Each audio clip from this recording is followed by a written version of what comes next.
कोई गैर मुस्लिम भाई या बहन सवाल पूछना चाहता है? खवातीन के शोबे से कोई भी गैर मुस्लिम है? कोई भी गैर मुस्लिम बहन है जो सवाल पूछना चाहती है? अच्छा, पूछ सकते हैं। जी हाँ, आपका नाम और आपका पेशा और फिर सवाल मुख्तसर सा, 1 या 2 सेंटेंस में। 2 सेंटेंस से ज्यादा तो तकरीर हो जाती है। जी हाँ बहन, आप सवाल पूछ सकते हैं। सुनो वीडियो। अस्सलाम वालेकुम डॉक्टर जायक। वालेकुम अस्सलाम। आपका Okay. नाम और आपका पेशा? My name is Yashma Asad Gill and I am an actress. आपका नाम क्या है? Yashma Asad Gill. Yashma सरगिल। Yashma Asad Gill. जी हाँ। Okay. I know the time is limited, but I really want to address your contribution in my journey. There was a time when I had fallen into the trap of atheism back in the days when I was doing my bachelor's, but alhamdulillah, it was your videos and your lectures that brought me back to my religion and brought my spirituality back to me and my faith back to me. So alhamdulillah for that, and thank you for coming to my country and especially my city. You've been a mentor and you are my, I'm literally shaking right now, I'm so sorry. Okay, so the question is, pardon me if I say anything wrong because my knowledge is limited, but at the time when I was doing my research and I came across your lectures, there was everything else that I could understand, but one question still remains, which is that this concept of predestination, and then there is this one concept of us human beings and Jannat having free will, right? तो अगर सब कुछ पहले से लिख दिया गया है, अब कुछ अगर सब कुछ प्रीडेस्टिन्ड है, तो जो कॉन्सेप्ट है कि अगर एक चोर कहीं पे चोरी करता है, तो वो तो पहले से नहीं लिख दिया गया था, उसको उसकी अकाउंटेबिलिटी क्या है उसमें फ्री विल के हिसाब से? बहन ने एक अहम सवाल पूछा है और वो कहती है कि पहले वो एक्ट्रेस थी और वो एथियज़म के जाल में फंस गई थी और मेरे कैसेट सुनने के बाद अल्हम्दुलिल्लाह वो वापस दीन की तरफ रुजू की और अल्लाह सुब्हानहू व तआला ने हिदायत दी। उनका मेन सवाल है कि कदर के बारे में।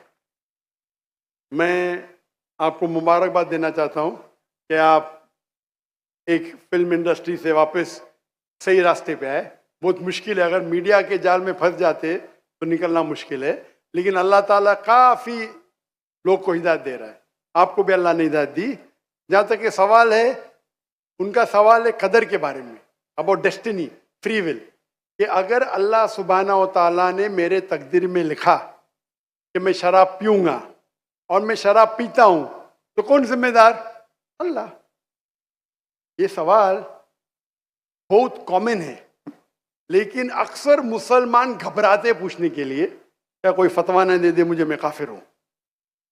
अल्लाह सुब्हानहू व तआला कुरान मजीद में इंसानों को एनकरेज करते सवाल जवाब के लिए, इसलिए कुरान मजीद में आप पढ़ेंगे 333 बार, 323 टाइम्स, 323 बार कहा गया है कुल, कालू, इन लोग ने कहा, और 323 बार अल्लाह कहते कुल, उनसे कहो।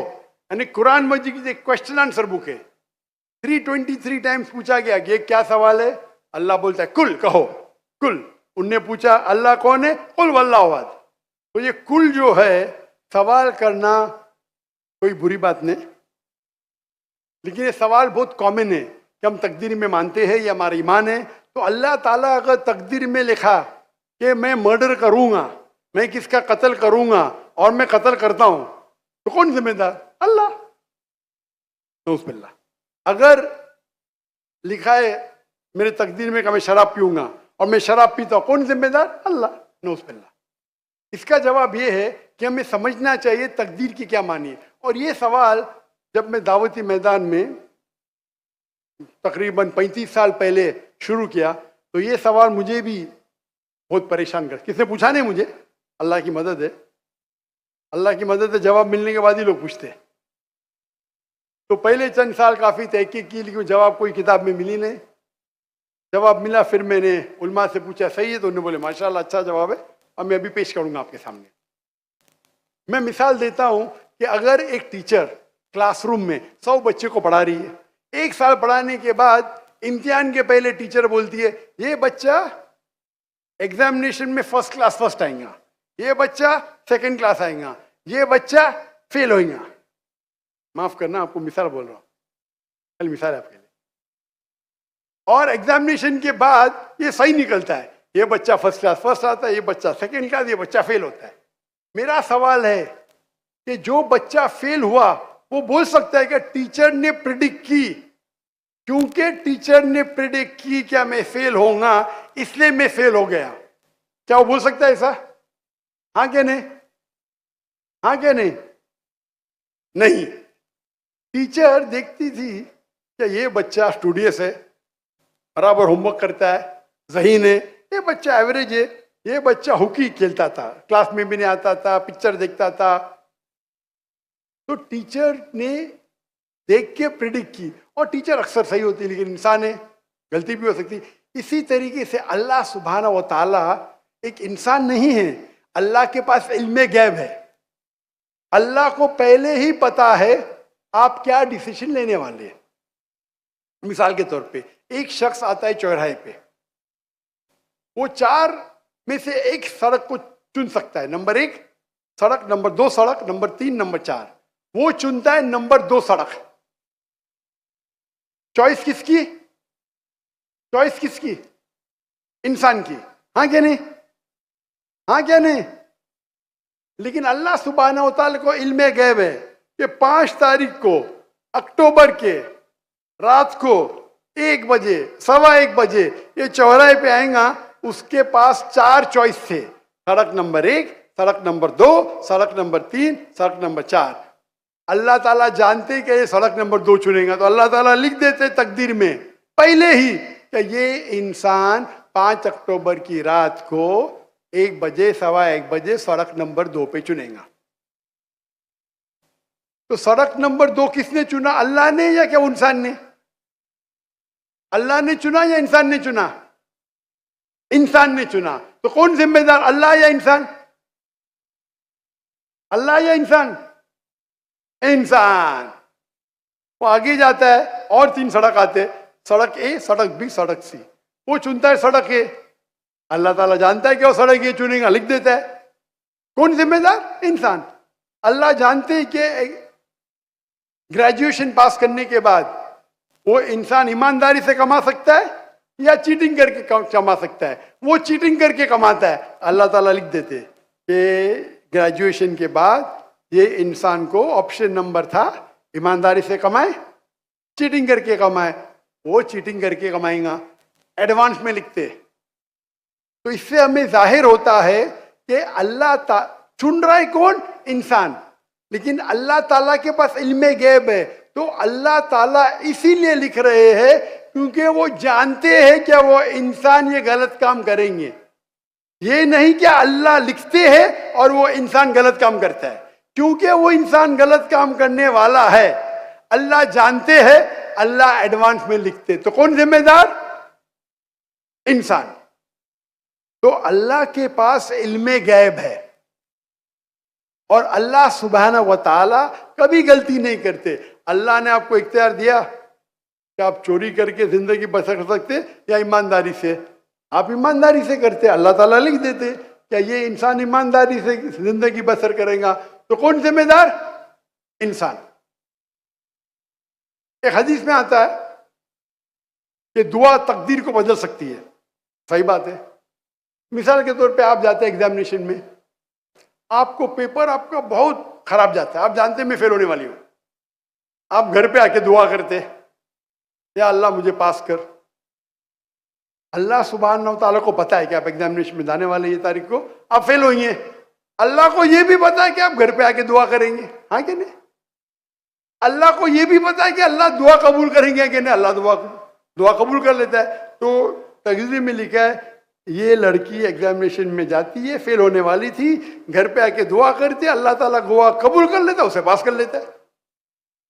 तो हमें पता नहीं कि क्या होगा, तो दुआ करना अच्छी बात है।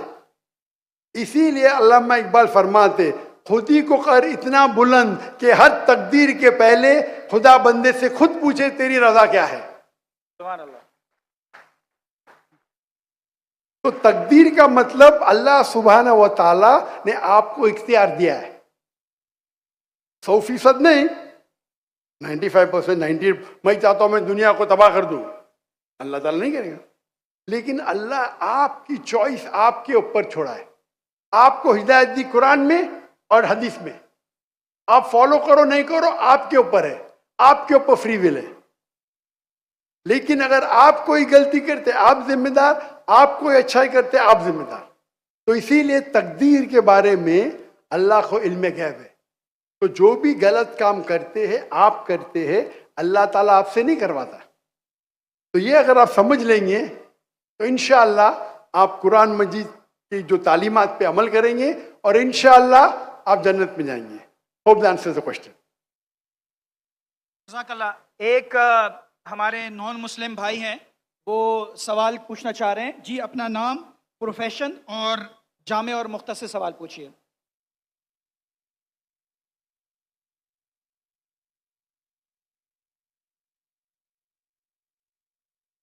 जी, ये इनका माइक प्लीज ऑन कर दीजिए। अलावा बाकी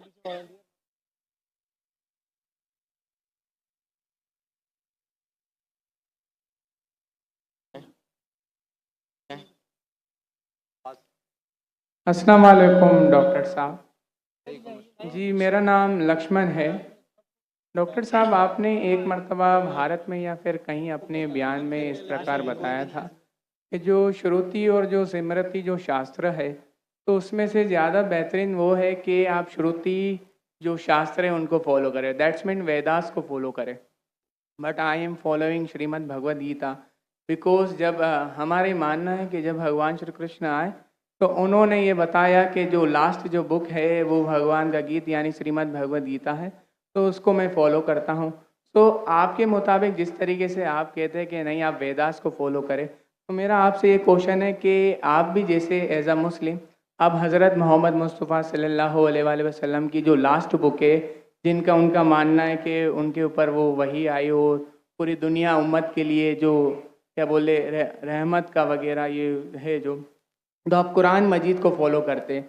तो आप अगर खुदा की लास्ट बुक फॉलो करते हैं तो एज आप परफेक्ट है, और अगर मैं ऐसा करता हूँ श्रीमद् भगवद गीता को फॉलो करता हूँ तो आप कहते हैं कि इम्परफेक्ट है। भाई लक्ष्मण का बहुत अच्छा सवाल है। वो कहते हैं कि मैंने तकरीर में इंडिया में कहा हूँ कि हिंदुज़म में 2 किस्म की किताबें हैं, श्रुति और स्मृति। श्रुति मतलब जो भगवान की तरफ से डायरेक्ट आती है, और स्मृति मतलब इंसानों की लिखी। ये दोनों में से श्रुति जो भगवान की तरफ आती है, जो भगवान की तरफ से आती है, वो ऊंची किताब है। अगर श्रुति और स्मृति में टकराव है तो हम फॉलो करेंगे श्रुति, भगवान की किताब, ना कि स्मृति जो इंसान की किताब। भाई साहब सवाल पूछते हैं कि मैं फॉलो करता हूँ भगवद गीता जो आखिरी किताब है, आप फॉलो करते हैं कुरान जो मोहम्मद सल्लल्लाहु अलैहि वसल्लम की आखिरी किताब है, तो फर्क क्यों? भाई साहब आपको थोड़ी गलतफहमी है। कुरान मजीद मोहम्मद सल्लल्लाहु अलैहि वसल्लम की किताब नहीं है, अल्लाह की किताब है। सॉरी, बिल्कुल सही, छोटी गलती है, कोई प्रॉब्लम नहीं। तो अगर मैं हिंदू से कहूं भगवान से, तो क्या आएगा? श्रुति में आएगा। हम कहते हैं अल्लाह का कलाम।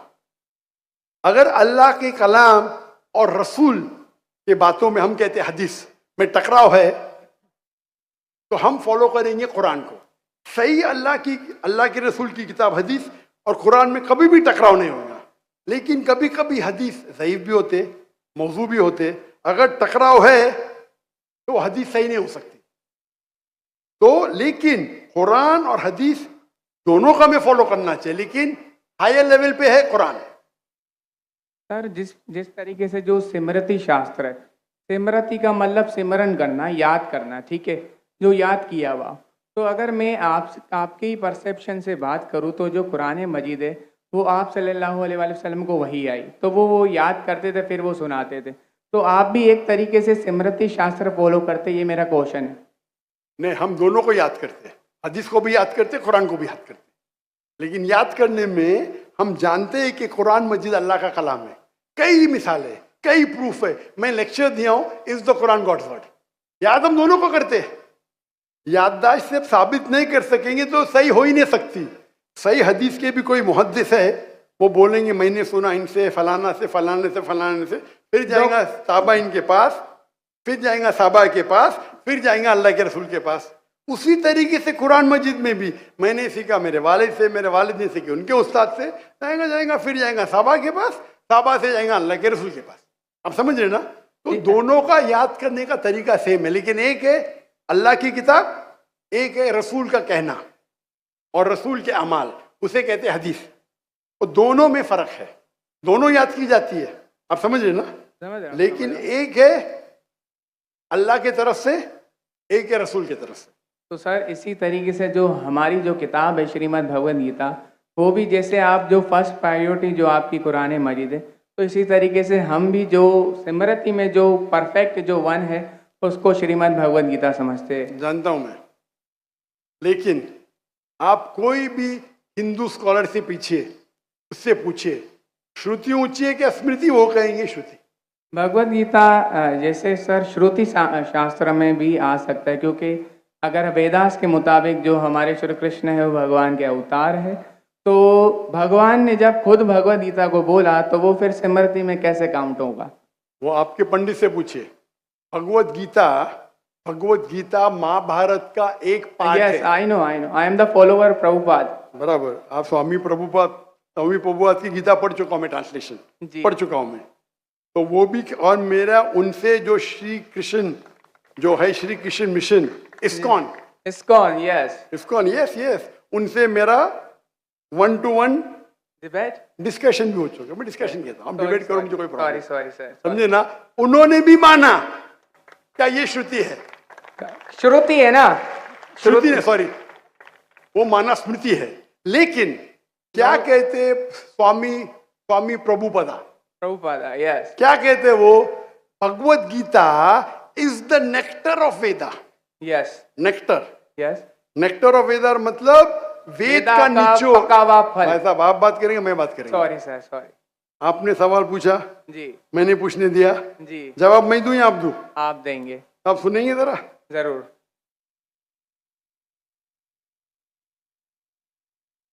तो स्वामी प्रभुपादा कहते हैं, वो कहते कि वेद जिस तरीके से गाय है, वेद गाय है, उसका दूध निकालते वो है भगवद गीता।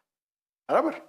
वो कहते, मैं मानू न मानू अलग बात है। तो मैंने उनसे कहा एक होती है स्मृति जो भगवान की तरफ से है, एक है इंसान की तरफ से लिखी गई किताब।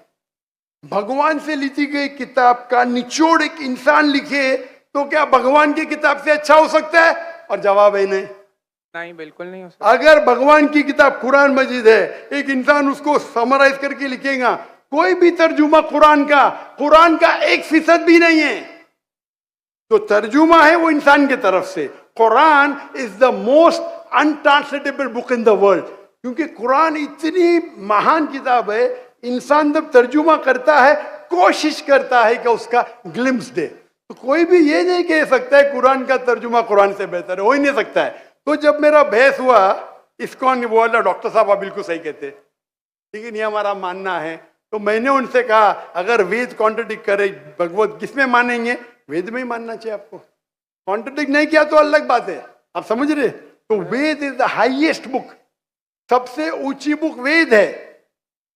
वेद के बाद आते उपनिषद। स्मृति में सबसे ऊंची है भगवत गीता, स्मृति में, बस श्रुति से ऊंची नहीं है।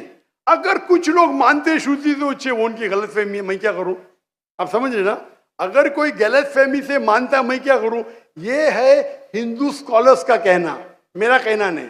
तो एक आदमी गलत सोचता है, उसकी सोच है, आप समझे?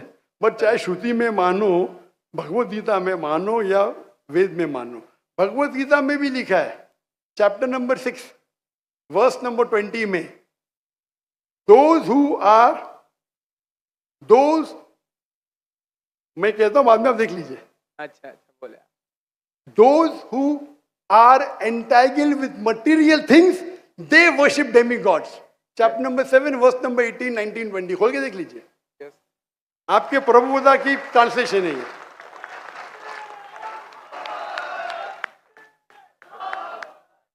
Those who worship demigods, they will go to the demigods.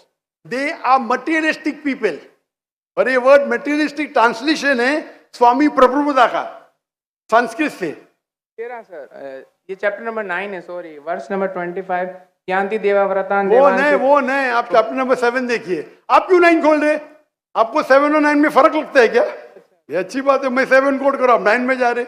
Yes, but I am not the worshipper of demigods. Demigods are अब different. मैं आपको कहा क्या, मैंने जो बोला सही है क्या? नहीं देखो ना, जी एकदम तो परफेक्ट है।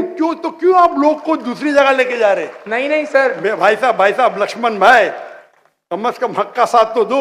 मैं ही कोट कर रहा हूँ चैप्टर नंबर 7, आप बोलते चैप्टर नंबर 9। मेरे पास कोई किताब नहीं, मैं दिमाग से बात कर रहा हूँ, बराबर? तो आप अगर मैं 7 कोट करूँ, आप मुझे नहीं डॉक्टर साहब चैप्टर नंबर 9। अरे भाई, मैं भी भगवत गीता का स्टूडेंट हूँ, बराबर ना? ओके। मैं स्वामी प्रभुपदा नहीं हूँ, लेकिन मैं भी स्टूडेंट हूँ ना, हूँ क्या नहीं? Yes. मैं मेरे दिमाग से कोट कर रहा हूँ, बराबर ना? तो आप, मैं जब चैप्टर 7 कोट कर रहा हूँ, चैप्टर 9 पे क्यों जा रहे? बट मुझे लगा कि आपने वो जो श्लोक जो कोट किया ना, कि जो भूतों की पूजा करते भूतों के पास जाएंगे, पितरों की पूजा करने, यान्ति देवाव्रतान देवान पितृ यान्ति पितृव्रता भूत यान्ति भूतेज्य यान्ति मत यज्ञो विपाम। तो मेरे भक्त है वो मेरे पास आएंगे। बिल्कुल सही। तो इसलिए ना हम भूतों, ना प्रेतों, ना क्या बोलते हैं कि जो पितृ है, जो मेरे एंसेस्टर है, उनकी पूजा ना करते हुए, ना डेमीगॉड्स की भी पूजा ना करते हुए, तो भगवत गीता कहती है कृष्ण की पूजा कर। भूत परस्ती गलत है, मानते हैं? नो, कृष्ण की मूर्ति रखना भगवत गीता के मुताबिक परफेक्ट है। चैप्टर नंबर 12, जब अर्जुन ने पूछा कि मैं किसकी पूजा करूं, तो भगवान ने चैप्टर नंबर 12 दूसरे श्लोक में बताया कि अगर कोई मेरी साकार रूप की पूजा करता है तो वो मुझे अत्यंत प्रिय है। तो इसलिए मैं भगवत गीता को फॉलो करता हूँ। उसका मतलब भगवत गीता में कॉन्ट्रडिक्शन है। अभी आपने कहा कि भगवत गीता में लिखा भूत परस्ती खराब है। मैंने नहीं कहा सर। अरे आपके स्वामी प्रभुपदा ने कहे डेमीगॉड्स की पूजा करना अनइंटेलिजेंट मैन है। I am not following demigod, sorry, only Krishna को फॉलो करता हूँ। मोनोथियज्म, पॉलीथियज्म नहीं, सबको मैं भगवान नहीं मानता, सिर्फ एक को मानता हूँ। आप अगर डेमीगॉड का नीचे फुटनोट में पढ़ेंगे, उसमें लिखा है आइडल वर्शिप ऑल्सो। यस, मैं डेमीगॉड्स की वर्शिप नहीं करता ना। आइडल की वर्शिप करते क्या नहीं? आइडल के मुताबिक, आपके मुताबिक आइडल है कि एक मूर्ति बनाना, बट मेरे मुताबिक आइडल है कि कृष्णा मैं का जो आपके मुताबिक नहीं चलने वाला हूँ, मैं सिर्फ पूछ रहा हूँ। जी। अभी हम बहस नहीं करें, बराबर? ये डिबेटिंग टाइम नहीं है। अच्छा सर, सॉरी। आप अगर बीच में दखल अंदाजी नहीं करेंगे तो लोग समझेंगे। चलिए ठीक। आप ये मानते हैं कि डेमीगॉड की पूजा करना का, आप करते क्या? मैं बात ही क्या कर रहा हूँ, मैं क्या कर रहा हूँ? मैं डेमीगॉड की पूजा नहीं करता।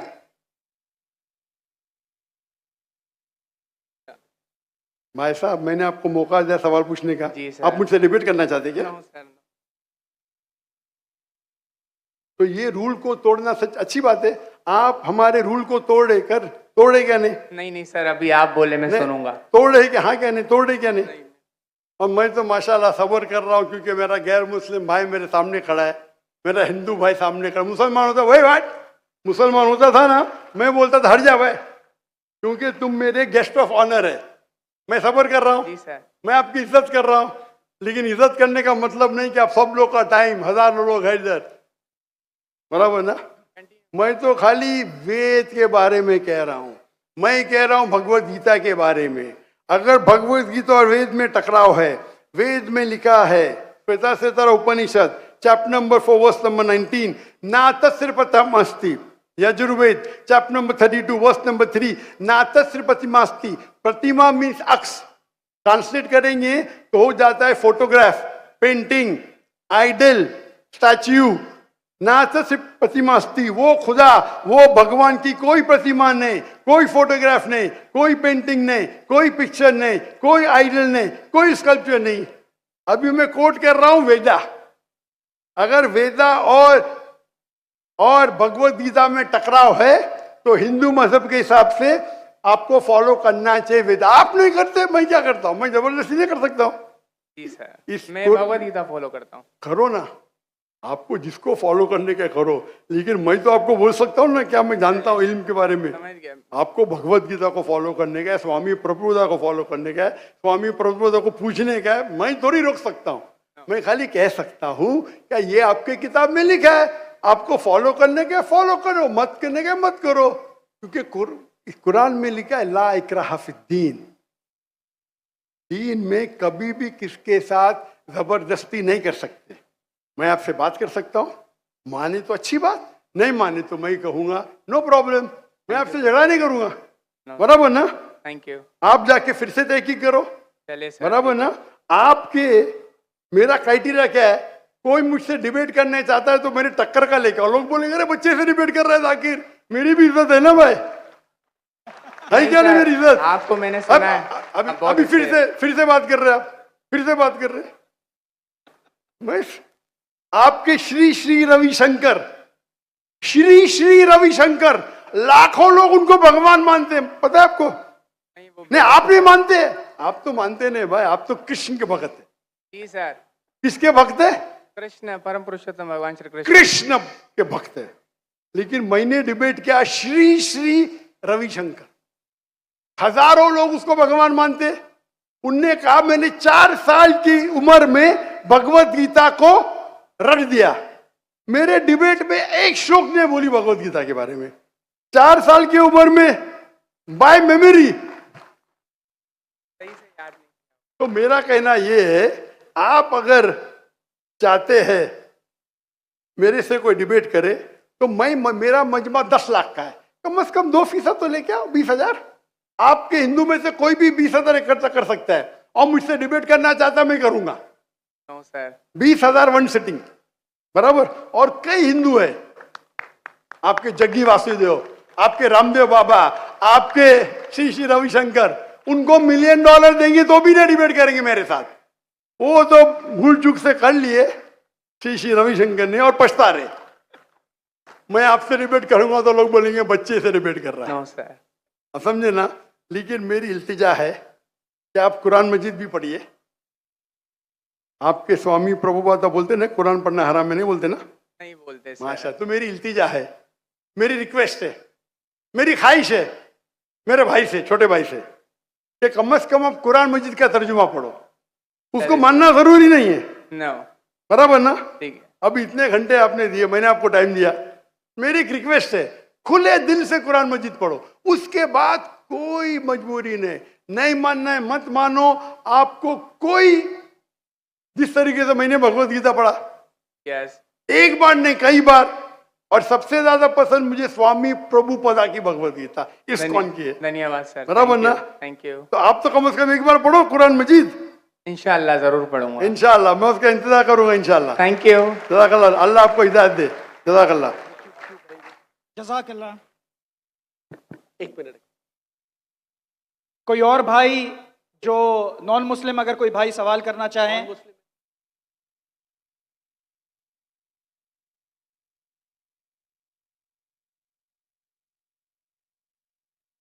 कोई और नॉन मुस्लिम भाई या मेरी बहन सवाल करना चाहे? नॉन मुस्लिम, पहला हक कोई नॉन मुस्लिम भाइयों का है। अगर वो ना हो तो फिर हम जाएंगे अपने मुस्लिम बहन भाइयों की तरफ।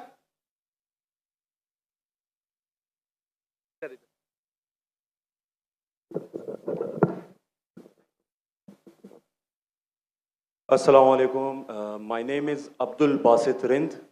I am a social media influencer. I am having मेरे भाई अब्दुल बासित जी पहले गैर मुस्लिम खत्म हुई हैं, जी पूछा है वो इन्होंने मुझे। तो मुसलमान it goes to that section, ladies हम इक्वल है ना। आप जेंट्स का खत्म हो, लेडीज से पूछेंगे, आपकी तरफ आएंगे इंशाल्लाह। इन्नल्लाह मा साबरीन। इन्नल्लाह मा साबिरीन। जी हाँ बहन जी, अगर कोई गैर मुसलमान बीच में भी पूछना चाहता है तो लाइन तोड़ के आगे आ सकता है। इंशाल्लाह उनके सवाल का हम पहले जवाब देंगे। जी हाँ बहन, आप पूछ सकते हैं।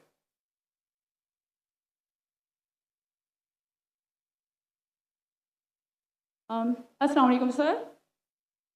सर मेरा नाम पलवश्रा है and I am from Lakki मरवर।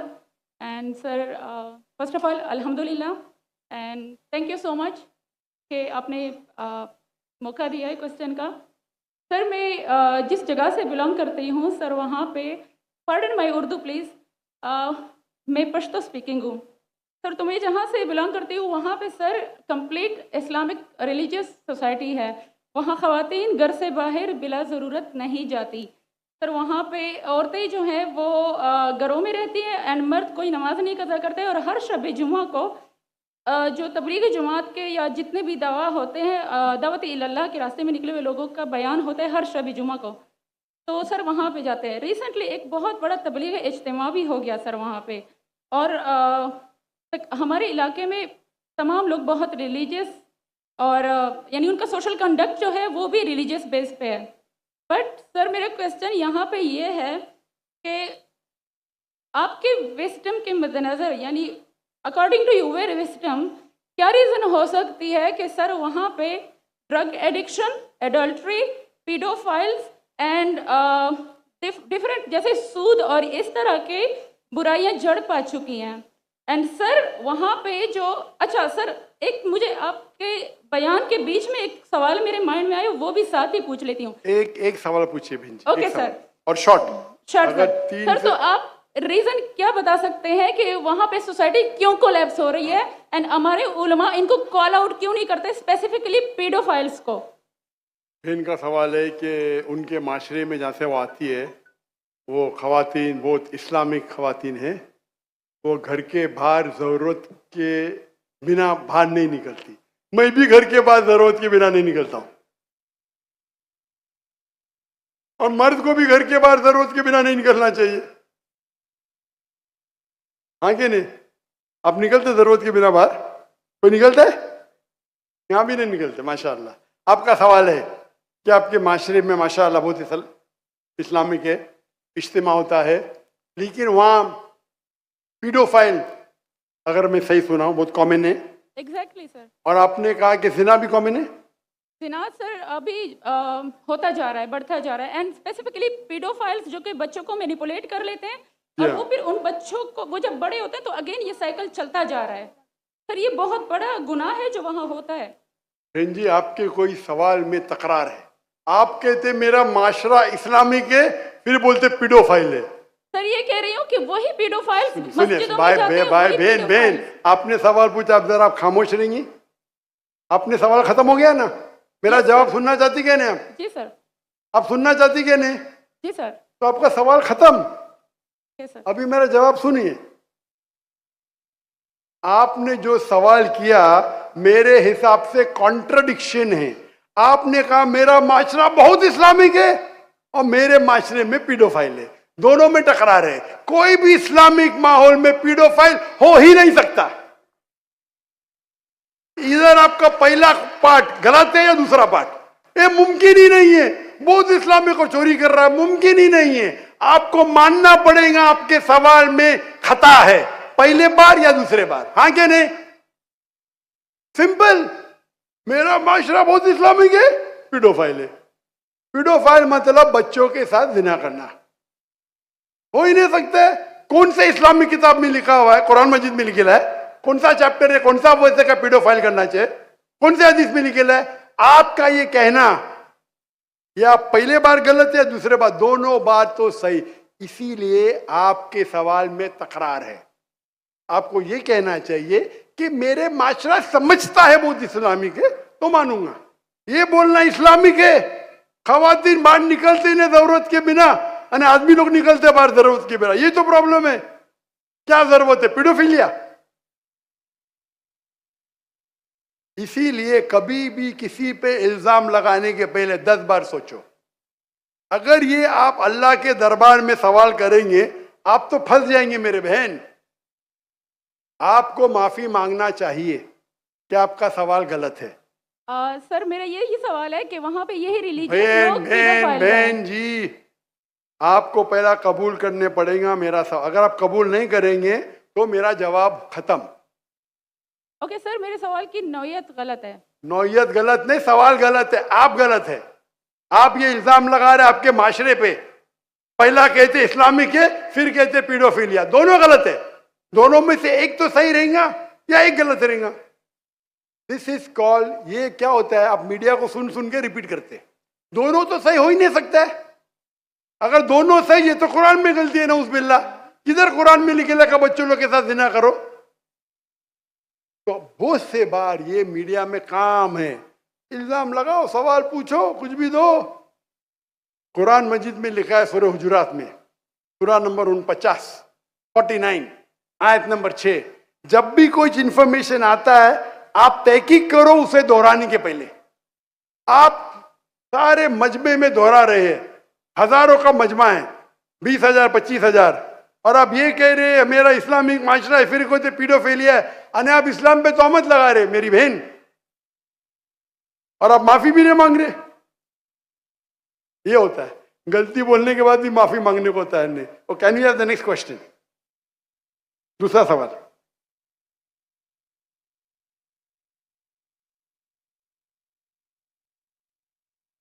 कि माइक ओपन कीजिएगा, इनका राइट साइड वाला माइक ओपन कीजिएगा।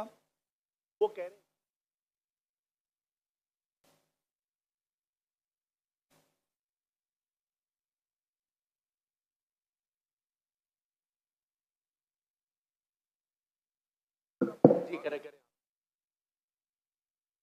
Assalamu alaikum. My name is Abdul Basit Rind. I'm a social media influencer. I'm having millions of followers on different platforms, social media platforms. मेरा सवाल ये है कि मैं एक मुस्लिम घराने में पैदा हुआ। मेरे माँ बाप जो है मुसलमान थे। मैं एक मासूम बच्चा, मुझे तो कुछ भी नहीं पता। मैं जब पैदा हो के जवान हुआ तो मेरा जो दिल है वो उसी चीज़ को तस्लीम करता है जो मेरे माँ बाप ने मुझे सिखाया। क्योंकि मैं मुस्लिम फैमिली में पैदा हुआ तो मैं इस्लाम को दिल से सच्चा समझता हूँ। अभी जैसे हमारे लक्ष्मण भाई आए थे, एक मासूम बच्चा, उसको कुछ भी नहीं पता कि मज़हब क्या है, रिलीजन क्या है, और वो क्रिश्चियन फैमिली में पैदा हो या हिंदू फैमिली में पैदा हो तो वो उसी चीज़ को फॉलो करता है, उसी चीज़ को उसका दिल मानता है जो उसके माँ बाप ने उसको सिखाया हो और उसके माइंड में फीड किया हो। तो वो अगर बहुत ही अच्छा बंदा है, वो बहुत ही अच्छा बंदा है, वो लोगों की मदद भी करता है, ख्याल भी करता है, बहुत नाइस इंसान है, लेकिन अगर वो इस हालत में मर जाता है तो क्या वो जहन्नुम में जाएगा या जन्नत में जाएगा? अगर जहन्नुम में जाएगा तो ये जस्टिस है या इनजस्टिस है? भाई साहब, आपने नाम क्या कहा आपका? Abdul Basit Rind. Abdul Basit Rind. Rind Rind is a Balochi caste tribe है मेरा। रिंद जी, रिंद। अब्दुल कादिर इस्लाम। अब्दुल बासित। अब्दुल बासित, यस। शेख अब्दुल बासित अच्छे कारी थे माशाल्लाह। भाई अब्दुल बासित ने बहुत अच्छा सवाल किया। बोला मैं मुसलमान खानदान में पैदा हूँ, मेरे वालिदैन मुसलमान थे और है, अल्हम्दुलिल्लाह है। नहीं, आपने थे बोला लेकिन ना, गलती हो गई मुझसे। रिकॉर्डिंग है। मैं गलती एक्सेप्ट करता हूँ। है, मुसलमान है, जो उनने पढ़ाया मैंने कबूल किया। हमारे लक्ष्मण भाई हिंदू थे, हिंदू बन गए। अब्दुल बासित ने कहा जो मेरे वालिदैन ने कहा मैंने मान लिया। अब्दुल बासित साहब, अगर आपके वालिदैन आज कहते 2 + 2 5, आप मानेंगे? नहीं मानूंगा। तो ये बोलना कि जो वालिदैन ने तो कहा मैं मान गया, सही नहीं है। जब आप बच्चे थे तो शायद मान जाते थे, बराबर। 2 साल की उम्र में माँ ने बोली 2 + 2 5, तो आप हाँ बोलेंगे, बराबर कि नहीं? आज बोलेंगे तो आप मानेंगे। Very good. तो इस्लाम का ये कहना है, अल्लाह के रसूल फरमाते हैं कि जब तक बच्चा बालिग नहीं होता है उनके ऊपर कलम नहीं लिखी जाएंगी, मतलब वो मासूम है। अगर लक्ष्मण जो है अभी तो बालिग है, 25 साल 30 साल 35 साल पता नहीं, यहां से दूर से दिख रहा नहीं था, लेकिन बालिग तो है ना। अगर कोई गैर मुसलमान हिंदू खानदान में पैदा होता है या ईसाई खानदान में खलदा होता है और बालिग बनने से पहले 10 साल की उम्र में या 8 साल की उम्र में इंतकाल हो जाता है तो वो जहन्नम में नहीं जाएगा, क्योंकि वो मासूम है। आप समझ रहे? लेकिन एक इंसान जब बालिग हो जाता है तो उसके वो जिम्मेदार है, वालिदैन को दोषी नहीं ठहरा सकता है। आज की तारीख में मैंने आपसे पूछा, आपके वालिदैन बोलेंगे 2 + 2 5, आप मानेंगे? आपने कहा नहीं। उसका मतलब आज आपकी वालिद, आपके वालदा अगर कोई गलत कहेंगे, आपके पास होशो हवास आया, आप उसको कुछ बात में भी आप मान लेंगे गलत चीज को, लेकिन अक्सर गलत चीज को नहीं मानेंगे। आप अपनी वालिद से मोहब्बत करते, वालिदैन से मोहब्बत कर, उसका मतलब नहीं कि आप खिलाफ है उनके, लेकिन अभी आप बालिग बन गए, समझिएगा। तो ये बोलना कि क्योंकि वालिदैन कुरान की आयत है, ये काफिर ये नहीं कह सकेंगे कि उनके वालिदैन काफिर थे, ये काफी नहीं है, कुरान की आयत है। तो उसका मतलब अगर बचपन में कोई बच्चे का इंतकाल हो जाता है, चाहे वो मुस्लिम खानदान से गैर मुस्लिम खानदान से, अगर बालिग नहीं होता है तो कलम उन पे नहीं चलती है, वो जहन्नम में नहीं जाएंगे। साफ है। एक बार बालिग हो जाते, उनको इल्म हो जाता है, फिर इसीलिए अल्लाह के रसूल फरमाते हैं कि हर इंसान, हर बच्चा दीनुल फित्र में पैदा होता है, उसके बाद उसके वालिदैन, उसके टीचर उसको बुत परस्ती सिखाते, उसको आग की इबादत करना सिखाते, और वो बुत परस्ती करने लगता है। बच्चा है तो माफ हो जाएगा, बालिग हो जाता है, उसके पास समझ आ जाती है, तो वो जिम्मेदार है। तो अगर एक इंसान बालिग हो गया 25 साल 30 साल की उम्र में, शिर्क करता है और उसका इंतकाल होता है, तो वो जिम्मेदार है। पहला मुझे ये कहने के लिए कह दो, क्या आप समझते खाली मुसलमान में पैदा हो गए तो जन्नत में जाएंगे? इस्लाम में जन्नत में जाने के लिए 4 चीज की जरूरत है, मैंने कह दिया। ईमान, अमल सालिहात, ईमान, राइचियस डीड, वतवासौ बिल हक, हक की तरफ बुलाओ और सब्र की तरफ बुलाओ। 4 चीज की जरूरत है। आप बहुत अच्छे इंसान होंगे, नमाज पढ़ते होंगे 5 टाइम, हज के लिए गए होंगे, रोजा रखते होंगे, लेकिन अगर आप दावत नहीं करेंगे तो आमतौर पे आप जन्नत में जाएंगे नहीं। अल्लाह ताला आपको माफ करने चाहता है और जन्नत में डालना चाहता है, वो अल्लाह की मर्जी, वो डाल सकता है, लेकिन आमतौर पे आप जन्नत नहीं जाएंगे। उसी तरीके से कई गैर मुस्लिम बन रहे लाखों की तादाद में, आप समझ रहे? तो लाखों की तादाद में गैर मुस्लिम इस्लाम कबूल कर रहे, वो जन्नत में जाएंगे कि नहीं?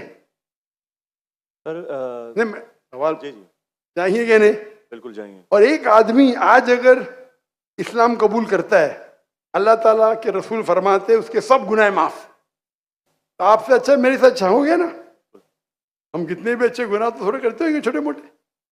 तो ये कहना, तो ये अल्लाह सुभाना व ताला का हिकमा है, ला इकराह फिद्दीन, हमारे दीन में कोई जबरदस्ती नहीं। ये आप बोलेंगे नहीं लेकिन चांसेस है कि वो गैर मुस्लिम इसमें पैदा हुआ तो उसके इस्लाम करने के चांसेस कम है। बिल्कुल सही कम है। मुसलमान होने के बाद भी आज की हालत देख के लगता है कि हम जन्नत में जाएंगे। वो खातून क्या कह रही थी? क्या पीडोफिलिया करके जन्नत में जाएंगे? क्या लगता है आपको? वो तो हमारे इस्लामिक टीचिंग्स में नहीं है बिल्कुल। लेकिन जन्नत में जाएंगे क्या वो मुसलमान? अगर अपने आप को मुसलमान कहते हैं और पीडोफिलिया कहते जन्नत में जाएंगे? बिल्कुल नहीं। अगर वो खातून सही है, क्या पीडोफिलिया है, तो उनका पहला सवाल का हिस्सा गलत है। वो मुसलमान है ही नहीं। हाँ, नाम के होंगे, कलमा पढ़ते होंगे, लेकिन ये कहना कि हम लोग दीनी हैं, ये गलत है। अगर वो इस्तिगफार करे अल्लाह ताला माफ कर सकता है उनको, कोई भी गुनाह। लेकिन ये कहना कि इस्लामिक है, नाम के मुसलमान होंगे या नॉट प्रैक्टिसिंग मुस्लिम होंगे, तो हमें गलत फहमी है कि मुसलमान फैमिली में पैदा हुए तो जन्नत की टिकट मिल गई। ये हमें गलत फहमी है। मैं भी जिद्द हो, मुझे भी पता नहीं मेरी जन्नत की टिकट है, इसीलिए मेहनत करता हूँ, रात रात जागता हूँ, दुआ करता हूँ अल्लाह ताला कबूल फरमाए। अल्लाह के रसूल हर रोज 70 बार इस्तिगफार करते थे। कितने बार? 70 बार। अल्लाह के रसूल सबसे बेहतरीन इंसान दुनिया में, सबसे बेहतरीन मुसलमान 70 बार इस्तिगफार करते थे। कहते थे कि मेरा रब जो मुझे इतने नियामत देता है, मैं जो कुछ करता हूं माफ करता है, मैंने इस्तिगफार करूं तो कौन करेगा?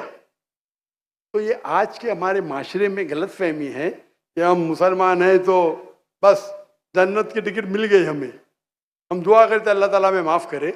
तो अल्लाह सुभाना व ताला अगर कोई गैर मुस्लिम पैदा होता है और बालिग बनने के पहले मर जाता है, तो वो जहन्नम में नहीं जाएगा। बालिग बनने के बाद उसकी गलती है, ही इज रिस्पॉन्सिबल। आप जिस तरीके से बोलते हैं 2 जमा 2 5 में नहीं मानूंगा, तो वो क्यों मान रहे बुत परस्ती गलत है? और मेरे हिसाब से 2 जमा 2 5 और बड़ी गलती है बनिस्बत बुत परस्ती करना। आप समझ रहे? क्योंकि अल्लाह सुब्हानहू व तआला हमारे खालिक, हमारे मालिक, जिसने इतनी नियामत दी हमें, हम उसका शुक्र अदा नहीं कर सकते। मैथ्स में गलती करना थोड़ी गुनाह है क्या? अगर कोई मुस्लिम 2 जमा 2 5 बोलेगा जन्म में जाएगा? हाँ बोलेंगे भाई इल्म नहीं है, मैथ्स में कमजोर है, बराबर कि नहीं? आप थोड़ी उसको मर्डर थोड़ी कर सकते, आप उसको नहीं कर सकते ना। तो कौन बड़ा गुनहगार, 2 जमा 5 कहने वाला क्या जो बुत परस्ती करता है? अल्लाह ने हमको इतनी नियामत दी, बराबर, हम अल्लाह का शुक्र अदा करते? कितने लोग शुक्र अदा करते कि अल्लाह ने हमें इतना अच्छा घर दिया, इतने अच्छे कपड़े दी, इतने अच्छे गाड़ी दी, खाना दिया? हम कितने बार शुक्र अदा करते?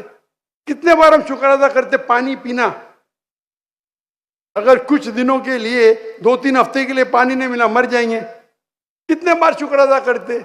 मैं पूछना चाहता हूं इतने बड़े मजमे से कितने लोग ने अल्लाह का शुक्र अदा किए कि हमें सांस ऑक्सीजन दे रहा है? कितने लोग ने शुक्र अदा किया? अल्लाह का हाथ ऊपर करो। सांस के लिए, सांस के लिए, सांस के लिए, पानी के लिए नहीं, पानी के लिए नहीं। जो अल्लाह ताला हमें एयर दे रहा है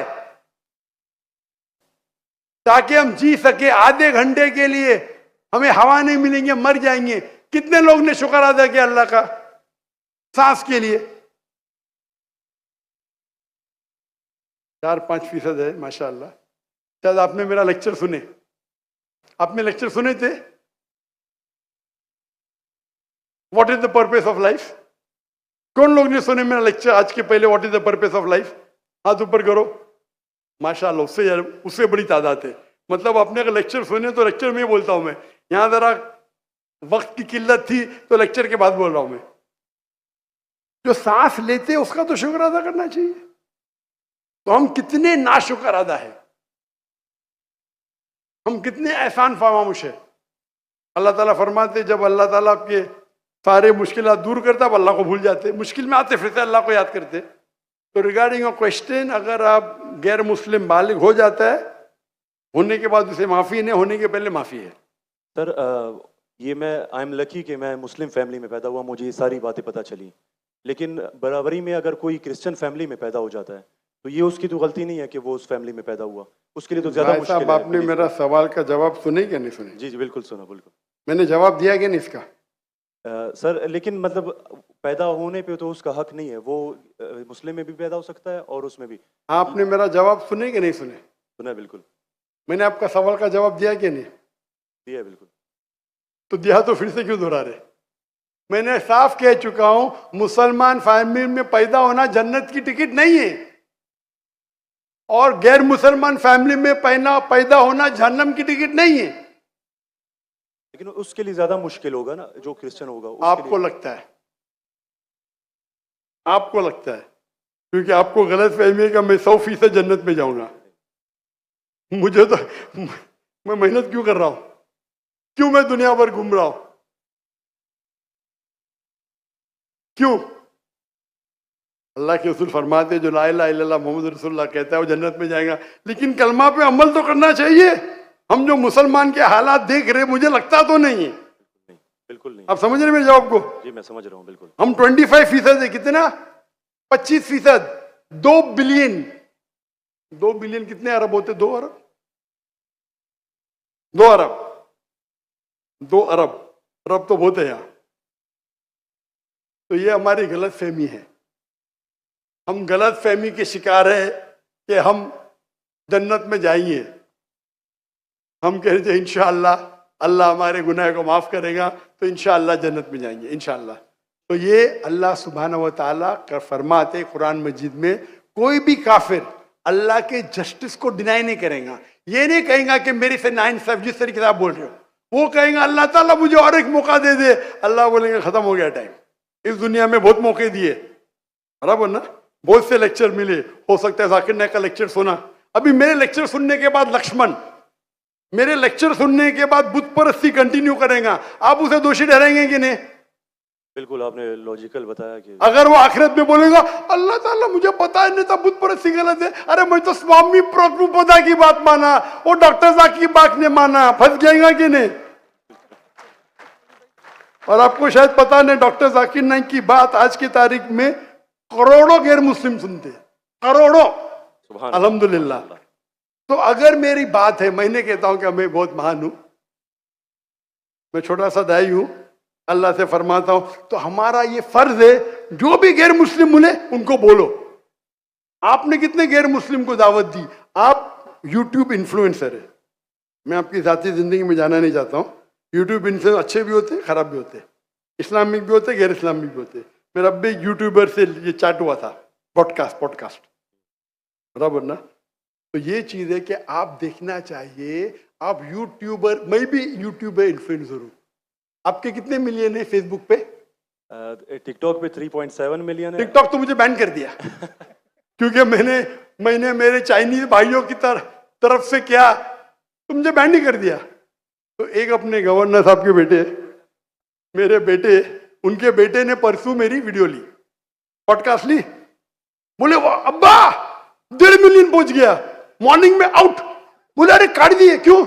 मैं बोला भाई टिकटॉक और मेरी टिकटॉक से दुश्मनी ने, टिकटॉक को मेरी से दुश्मनी है। आप समझे ना? आपके 1.5 मिलियन चंद घंटे में, इनके बेटे के 1.5 मिलियन टिकटॉक पे फॉलोअर्स बहुत है, लेकिन वीडियो ही निकाल दिए क्योंकि मैंने मेरे भाइयों जो है ना वीगर मुस्लिम का सपोर्ट किया। आप भी सपोर्ट करेंगे, आपको भी बैन कर देंगे, तो संभाल के रहना। आप समझे ना? बिल्कुल। अच्छा, मैं इससे टिकटॉक से मैं हुई नहीं। आपके फेसबुक पे कितने इन्फ्लुएंस है, कितने फॉलोअर्स है? फेसबुक पे तकरीबन 1.5 लाख होने वाले हैं। 1.5 लाख होने वाले हैं। मेरे अब भी 24 मिलियन हुए 2 दिन में, माशाल्लाह। 24 मिलियन। तो मैं भी सोशल मीडिया इन्फ्लुएंसर हूं क्या नहीं? बिल्कुल है। आपके यूट्यूब पे कितने? यूट्यूब पे 265 के। 265, माशाल्लाह। मेरे 4 मिलियन अब भी हो गए 2 दिन पहले। माशाल्लाह। मैं भी यूट्यूब इन्फ्लुएंसर हूं ना। तो मेरा पेशा है YouTube influencer, Facebook influencer, social media influencer, तकरीर इन्फ्लुएंसर, इन्फ्लुएंसिंग पीपल टुवर्ड्स अल्लाह। बराबर कि नहीं? अभी आपका यूट्यूब इन्फ्लुएंसर का मौजू क्या है? Influencing towards blogging. लेकिन व्लॉगिंग के बीच में कोशिश करता हूं कि जो इल्म मुझे कभी हासिल हो आपकी वीडियो से, डॉक्टर इसरा साहब की वीडियो से, कोशिश करता हूं कुछ माशाल्लाह। मौजूद लेकिन सही तो ब्लॉगिंग ही है ना। बिल्कुल। मैंने मेरे मेडिकल प्रोफेशन छोड़ दिया, तो ये तो है ना। अगर आप इन्फ्लुएंस करेंगे ब्लॉगिंग की तरफ, बेटर है कि अल्लाह की तरफ। भले आपका जो फॉलोअर्स आधे भी हो जाएंगे, 10% जो मेरी आपकी दरखास्त है, मेरी आपसे इल्तिजा है, आप इस्लामिक यूट्यूब इन्फ्लुएंसर बनो। मे भी आपके फॉलोअर्स 4 मिलियन से 1 मिलियन हो जाएंगे। आपकी जो आपको पैसा मिलता है कब यूट्यूब से? बिल्कुल मिलता है। मैं तो पैसा लेता ही नहीं हूं। मुझे कहते आप अगर फेसबुक पे ऐड लेंगे आपको $50,000 पर मंथ मिलेगा। अरे भाई मुझे जन्नत जाने का है, $50,000 आप मुझे $50 मिलियन भी देंगे तो मैं ऐड नहीं दूंगा। Most of the social media पे ऐड देना हराम है। आपके चैनल पे लड़कियां आ जाएंगी, छोटे छोटे कपड़े में आ जाएंगी। अरे क्यों मुझे जहन्नम में जा रहे भाई? मेरे यूट्यूब सोशल मीडिया पे नो मोनेटाइजेशन।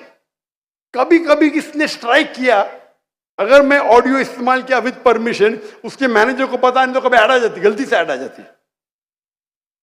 मेरे हिसाब से मैं भी सोशल मीडिया में I am expert in social media.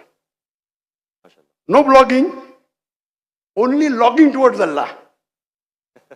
माशाल्लाह माशाल्लाह। और जरूरत ही नहीं, अल्लाह ताला मुझे रोज लाखों देता है तो क्यों मैं यूट्यूब से लूं भाई? यूट्यूब से हराम कमाई हराम है।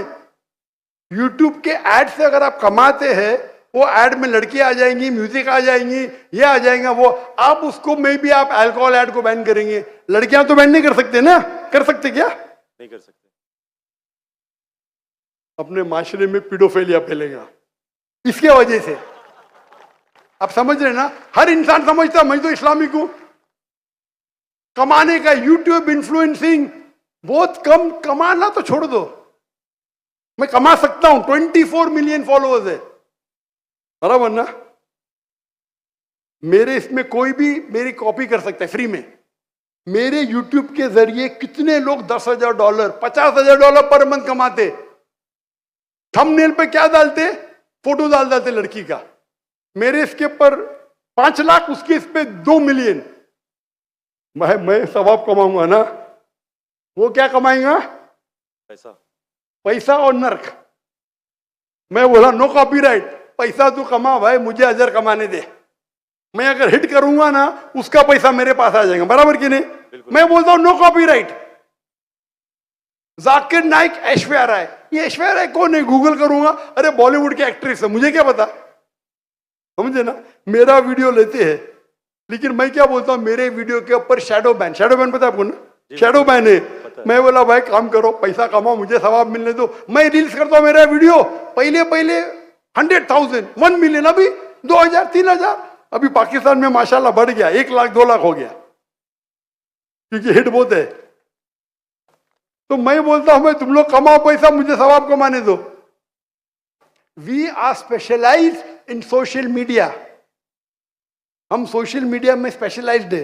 किस तरीके से थंबनेल बनाना, what is the difference between Facebook, what is the difference between, मैं कहता हूं मैं अल्लाह इन्फ्लुएंसर हूं, अल्लाह सेंटर्ड।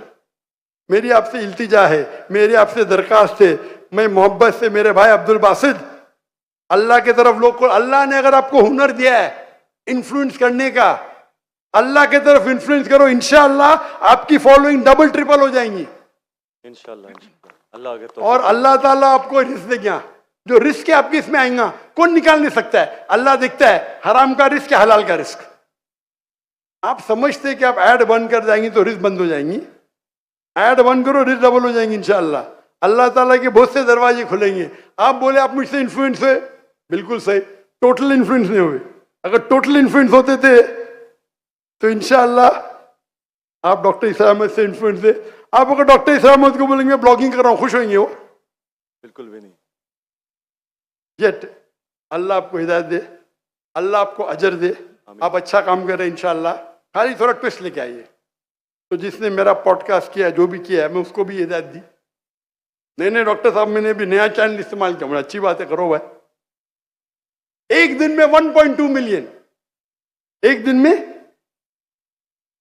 में कितना, 1.2 मिलियन, 1.2 मिलियन व्यूअर। मेरे बेटे ट्रैक कर रहे थे, 2 दिन में 2 मिलियन।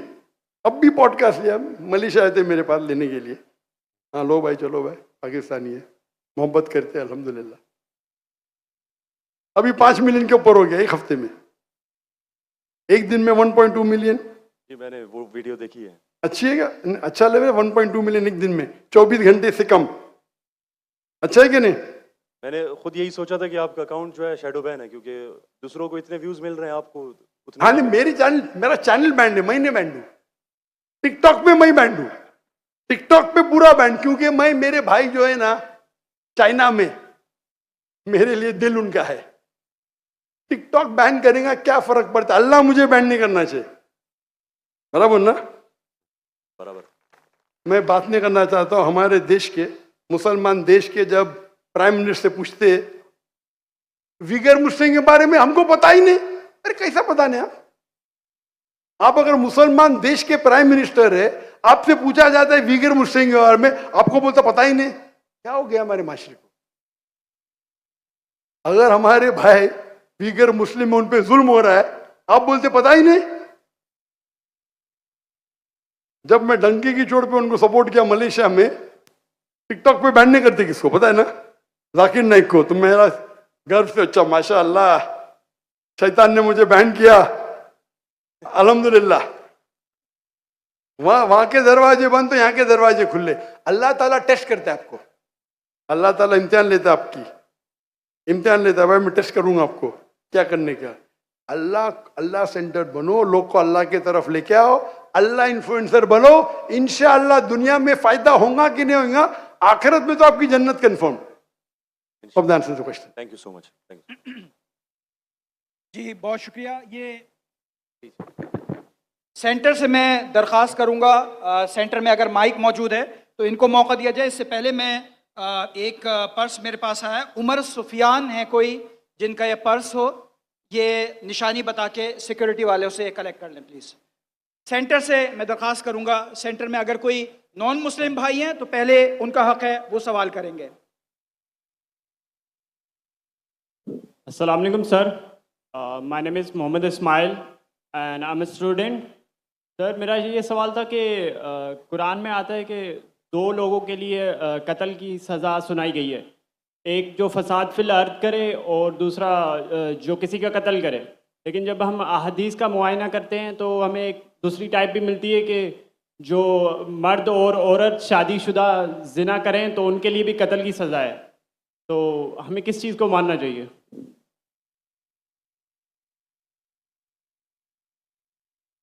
साहब ने पूछा, कुरान मजीद में हमें हिदायत मिलती है कि जो अर्द में फसाद करे या किसका कत्ल करे उनके लिए सज़ाए मौत है। हदीस में मिलती है कि जो जिना करे, शादीशुदा कत्ल है, किस पे अमल करे? दोनों पे अमल करना चाहिए। ये कोई सवाल है? अल्लाह की बात पे भी अमल करो, अल्लाह के रसूल पे। कुरान क्या आती अल्लाह रसूल, कुरान में लिखा है, क्लियरली लिखा हुआ है कि अगर जो जिना करता है उनके लिए उनको कमरे में बंद करो तब तक जब तक एक नई सजा नाजिल नहीं होती है। ये सूरह निसा सूरह नूर की आयत है और हदीस में नाजिल हो गई। तो दोनों फॉलो करो, कुरान भी फॉलो करो और हदीस को भी फॉलो करो, इसमें कोई डिफिकल्टी की बात नहीं। जी, अगर बहनों की तरफ से कोई सवाल है मेरी लेफ्ट साइड से तो मैं उनको मौका देना चाहूँगा। अगर कोई गैर मुस्लिम बहन है तो पहले उनका हक है, अगर नहीं है तो फिर आप सवाल कर सकती हैं। अपना नाम बताइए, अपना प्रोफेशन बताइए और जामे और मुख्तसर सवाल, इख्तलाफी सवाल से गुरेज कीजिए। अस्सलाम वालेकुम कामरान भाई साहब, आपका बहुत शुक्रिया। मेरी 18 साल पुराने अपने उस्ताद से मुलाकात का बहुत शुक्रिया। मैं रूहानी उस्ताद मानती हूँ इनको और आपसे दरख्वास्त है कि आप अरबी का कोर्स शुरू कीजिए जिस IIT का करा। मेरी आपसे बहुत बहुत गुजारिश है, अल्लाह आपको अज़र दे। और दूसरा सवाल ये है कि मेरे दादा जान हिंदुस्तान पाकिस्तान बनने से पहले हिजरत करके आए हिंदुस्तान से, तो वो मुसलमान करते थे लोगों को, तो हम लोग ठट्ठा में रहते हैं और तबलीग करते हैं, मुसलमान करते हैं, वहाँ क्रिश्चियन भी हैं मुस्लिम भी हैं। तो जाकिर साहब का मैंने प्रोग्राम देखा 2009 में, 2009 से मैं फॉलो कर रही हूँ, मगर मैं हिंदुस्तान नहीं जा सकी कुछ बॉर्डर के इश्यूज़ की वजह से। तो मेरा ये सवाल है कि मैं 18 साल से तबलीग कर रही हूँ, बाइबल का बोला था कि आप स्टडी करें और स्टडी करके उनको बताएं कि कहाँ गलती है, तो मैंने की और मैंने मुसलमान किया बहुत सारी अपने दोस्तों को स्कूल लाइफ में और अभी भी अमली ज़िंदगी में कर रही हूँ। मेरी दोस्त है, फैमिली है, वो जो है ना बोलती है कि हवाला देते हैं गीता से, रामायण से, तो उसमें कहते हैं आखिरी उतार रसूल पाक है। तो वो कौन सी किताब है? वो कौन सी किताब है? 2009 दो सेंटेंस से ज्यादा बात करना तकरीर का वक्त खत्म हो गया। मैं माजरत चाहती हूँ। मैं आपकी सुनिए, आपने कम से कम 2 मिनट तो बात कर चुकी है जी, आपने कम से कम 10 सेंटेंस बोल चुकी है जी, उसमें कोई सवाल था नहीं, तो दूसरे को मौका दीजिए। नहीं, रामायण और गीता का बता दो, उसमें आखिरी उतार बोला गया मोहम्मद रसूल पाक को, तो वो कहती है कि वो सच्ची किताब है हमारी। आस्ते से माइक जरा दूर खड़ी रहिए। वो बोलती है कि कौन बोलती है? मेरी दोस्त हैं जिनको मैंने तबलीग की कि इस्लाम में दाखिल हो जाओ, तो वो बोलती है आपके जाकिर नाइक साहब मेरा एक सवाल का जवाब दे दो तो मैं मुसलमान हो जाऊंगी कि ये रामायण और गीता में जो लिखा हुआ है कि आखिरी रसूल पाक जो आखिरी उतार है तो हमारी किताब सच्ची है, और इससे हवाला क्यों देते हैं वो? अगर बाइबल से दें 4 किताबें इलामी है और मैंने स्टडी किया तौरात ज़बूर। बस सवाल खत्म हो गया, जवाब सुनेंगे कि नहीं? जवाब भी आपको देने का? जी जी जी।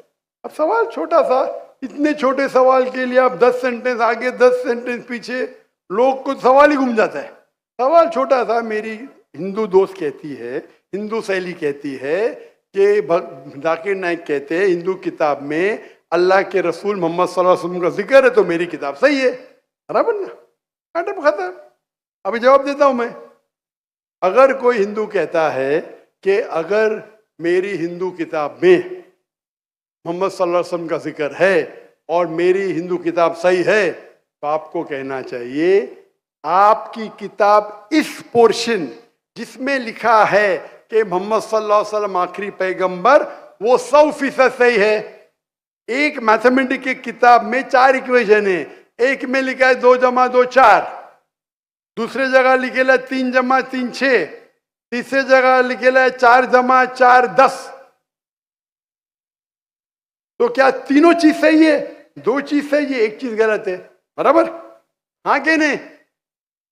पहले 2 चीज सही है, 2 जमा 2 4, 3 जमा 3 6, 4 जमा 4 10 नहीं होता है, 8 होता है। अगर एक चीज सही है, जरूरी नहीं सब चीज सही है। उनको बोलिए जो चीज सही है हमको चेक करना पड़ेगा। कुरान की मानी है फुरकान, क्राइटेरिया टू जज राइट फ्रॉम रॉन्ग। कुरान से जो मिलता है हम उसे मानते, कुरान से जो नहीं मिलता है नहीं मानते। आपके भगवत गीता, आपके वेदा में लिखा है आखिरी पैगंबर मोहम्मद सल्लल्लाहु अलैहि वसल्लम में बिल्कुल सही है, बिल्कुल सही है, लेकिन आपकी किताब में गलत चीज भी लिखी हुई है। आपके किताब में जो लिखा है बुत परस्ती गलत है, वो सही है। आपके किताब में लिखा है कि शराब पियो, वो गलत है। तो एक चीज सही होने का मतलब नहीं पूरी किताब सही है। हमारी पूरी किताब 100% कुरान सही है। आपकी किताब में मिक्सचर है, सही भी गलत। मिसाल के तौर पे मैं आपको एक ग्लास ऑफ पानी लेता हूं, उसमें 2 बूंद गटर का पानी डालता हूं आपके सामने, आपको पानी को पीएंगे? क्यों? दो बूंद, नॉट इवन 1%, 2 बूंद क्यों नहीं पीएंगे? क्यों नहीं पीएंगे? क्योंकि मिलावट है।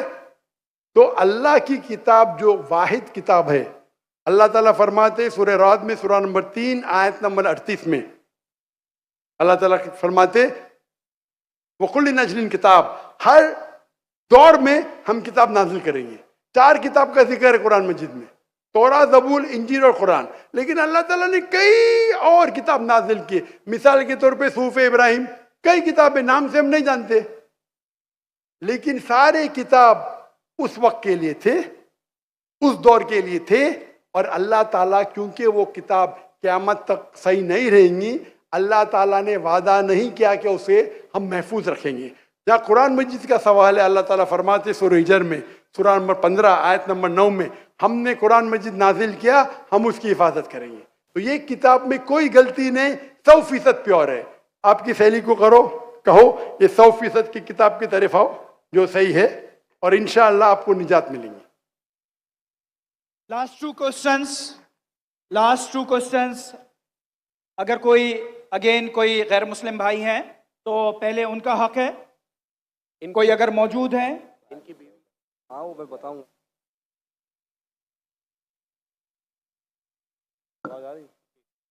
सर ये मेरा सवाल है कि अपना नाम बताइए, अपना प्रोफेशन बताइए। मेरा नाम है अली हमजा और मैं मुस्लिम कमेटी से हूँ। मैंने एक लड़की से शादी की थी, हिंदू लड़की से, मुस्लिम करके। अलबत्ता उससे एक मेरी बेटी पैदा हुई, तो अब वो मुझसे डिवोर्स मांगती हैं और वो बच्ची भी मांगती हैं। और वो कहती हैं कि इस बेटी को मैं साथ ले जाऊंगी और अपने मज़हब में कन्वर्ट दोबारा होना चाहती हूँ। अगर मैं बच्ची दे देता हूँ और वो अपने मज़हब में कन्वर्ट हो जाती है तो क्या मुझे गुनाह मिलेगा या नहीं मिलेगा? मतलब यही सवाल है। भाई साहब ने पूछा कि मैंने एक हिंदू लड़की से शादी की, फिर कहा कि शादी करने के पहले कन्वर्ट कर लिया। ये कहा एक बच्ची पैदा हो गया, अभी डिवोर्स चाहती है 1 साल बाद, और वो मेरी बच्ची को लेके आना चाहती, तो मैं क्या इसकी जिम्मेदारी मेरी है?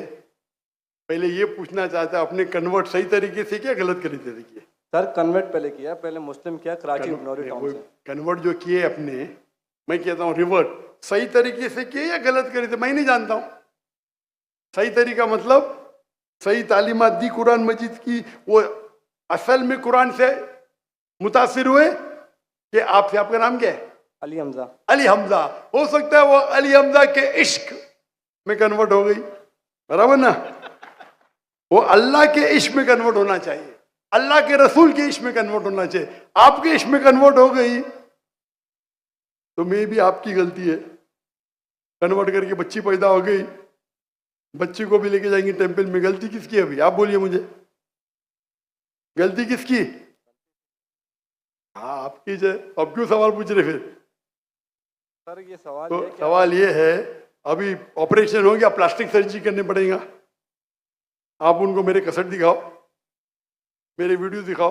सर आप 1 साल आपसे शादी की, आपको 100% पता आता कि नाम के लिए कन्वर्ट की, चलो हो तो गई कन्वर्ट, उस टाइम भी दावत नहीं की आपने, सही है क्या? सच बोलो। सर आपका बयान लेट हुआ है, वो सुने मेरी बात, आई थी। सुने मेरी बात। आपने शादी कर ली, चलो कर ली अल्हम्दुलिल्लाह, आपको पता था कि वो नाम के लिए कन्वर्ट हुई, उस टाइम तो अब सही दावत देने का था उसको, बराबर कि नहीं? बराबर। आपने बोले चलो कन्वर्ट हो गए, अभी गए भाड़ में, क्या फर्क पड़ता है? यानी आपने सूरे अल असर के 3रे पार्ट को वतवासौ बिल हक पे अमल नहीं किया, बराबर? बराबर। जन्नत में जाने के लिए वतवासौ बिल हक भी जरूरी है, अपने खुद के बीवी के साथ नहीं करा तो अल्लाह से पहले माफी मांगनी पड़ेगी। अभी प्लास्टिक सर्जरी करो, आप समझे ना? अगर आपकी बीवी डिवोर्स लेती है, मुझे पता नहीं पाकिस्तान में शरिया कोर्ट है क्या नहीं, लेकिन अगर शरिया के हिसाब से आपकी बीवी इस्लाम छोड़ नहीं सकती, अगर छोड़ती है तो आपके बेटी को नहीं लेके जा सकती। अगर वो मुस्लिम होती थी तो काजी फैसला करेगा बच्ची की उम्र क्या है, किसके हक में जाएंगे, लेकिन कोई भी काजी इस्लामिक कोर्ट में एक मुस्लिम लड़की को गैर मुस्लिम मर्द या औरत के पास नहीं भेज सकता। लेकिन सर कोर्ट तो उसके हक में फैसला कर रहा है ना। हाँ कोर्ट, पाकिस्तान का कोर्ट, पाकिस्तान का कोर्ट। मैं समझा पाकिस्तान तो शरीयत को फॉलो करती है। नहीं मैं समझा, ऐसा नहीं। नहीं मैं समझा। मलेशिया में माशाल्लाह, मलेशिया बहुत से केसेस होते, अगर कोई मुस्लिम बोला मुझे गैर मुस्लिम बनने का, नॉट अलाउड, अलाउड ही नहीं है। क्या बोलेंगे? आपको काउंसलिंग की जरूरत है। काउंसलर, आपने एक बार तय कर दिया मुसलमान हूं अपनी मर्जी से तय कर दिया कि बोले मुझे गैर मुस्लिम बनने का, कैसा बन सकते भाई? काउंसलिंग, 6 महीना काउंसलिंग, फिर से आएगा, फिर से काउंसलिंग। आप समझ रहे? जी सर। मलेशिया, इसीलिए मैंने मलेशिया चुना, समझे अपना? आप कह रहे का इधर वो हिंदू मुस्लिम बन गए, मुस्लिम से फिर से हिंदू बन गए, और कोर्ट ने फैसला दिया कि तो Republic, Islamic Republic of Pakistan कैसा हुआ फिर? ये माफ करना,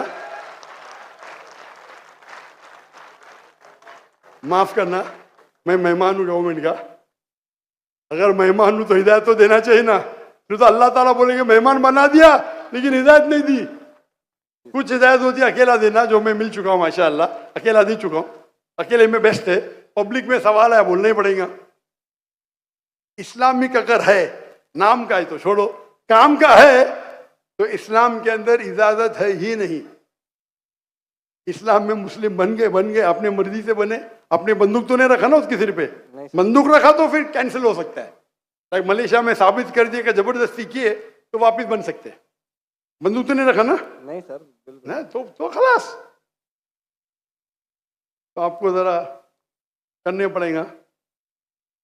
यहाँ हाँ के मलेशिया में there is a federal court and Islamic court माशाल्लाह, और मलेशिया में मुसलमान की तादाद सिर्फ 63%, 63%, लेकिन माशाल्लाह वोट बैंक है इस्लाम। तो जब मुझे 15 ममालिक से दावत आए आके यहाँ रो वहाँ रो, तहकी करूंगा ना मैं, बराबर कि नहीं? टंकी की चोट पे मेरे लिए खड़े रहते माशाल्लाह। 4 साल में 5 प्राइम मिनिस्टर माशाल्लाह। तो अगर इस्लामिक शरिया है तो शरीयतन अगर एक औरत जो मुस्लिम है गैर मुस्लिम बनती है तो इजाजत है कि नहीं, वो अलग बात है। बच्चे को तो लेके नहीं जा सकती, समझे अपना? यहाँ कुछ होंगे ना हायर कोर्ट, आपके लॉयर शायद स्ट्रांग नहीं होंगे, एक अच्छा इस्लामिक लॉयर करो। मैं भी लॉयर हूँ, मैं इस्लाम का लॉयर हूँ, समझे ना? मैंने मलेशिया में जो मेरे खिलाफ वहां के मिनिस्टर लोग ने मेरे खिलाफ बात की, टेररिस्ट कहा मुझे, मैंने कोर्ट में लेके गया उनको। 1.52 मिलियन रिंगिट यानी $320,000 मिले मुझे। अदल मिनिस्टर, मैं तो आम इंसान हूँ, समझे ना। मैंने सू कर दिया उनको, कैसा मुझे मेरे खिलाफ बात कर रहे हैं आप, डिफेमेशन केस।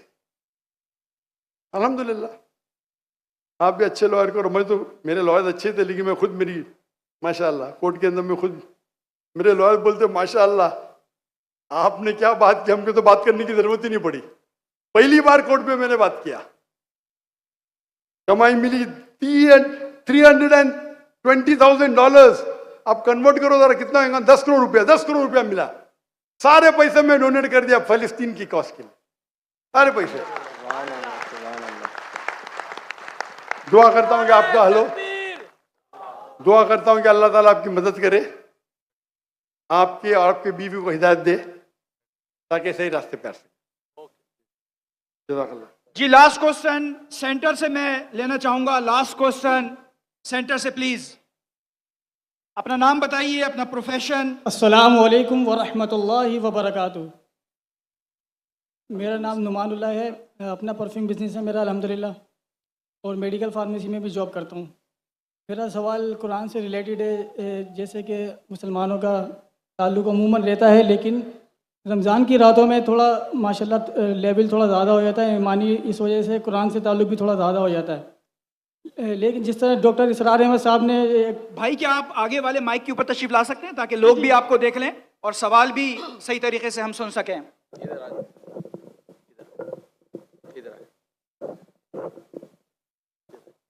अस्सलाम वालेकुम। मेरा नाम नुमानुल्लाह है, मैं अपना परफ्यूम बिजनेस करता हूँ और अल मदीना इस्लामिक रिसर्च सेंटर का स्टूडेंट भी हूँ। तो मेरा सवाल ये है कि रमज़ान की रातों में मुसलमानों का ईमानी लेवल थोड़ा ज़्यादा होता है। जिस तरह डॉक्टर इसरार अहमद साहब ने एक काम को जारी रखा था कि मुसलमानों को कुरान से जोड़ने के लिए, तो मेरा ताल्लुक़ वैसे अहले हदीस से है, मकतब अहले हदीस से है अल्हम्दुलिल्लाह। तो अब मेरे जो विज़िट कर रहे हैं और जो मेरा ताल्लुक़ भी रहता है इस हवाले से कि कुरान से जोड़ने के हवाले से मेरी मुलाकातें भी होती रहती हैं उनसे। तो अब इस तरह जिससे ज़्यादा से ज़्यादा हमें रमज़ान की रातों में जुड़ना चाहिए, जिस तरह तंजीम इस्लामी एक काम कर रही है माशाल्लाह रमज़ान की रातों में।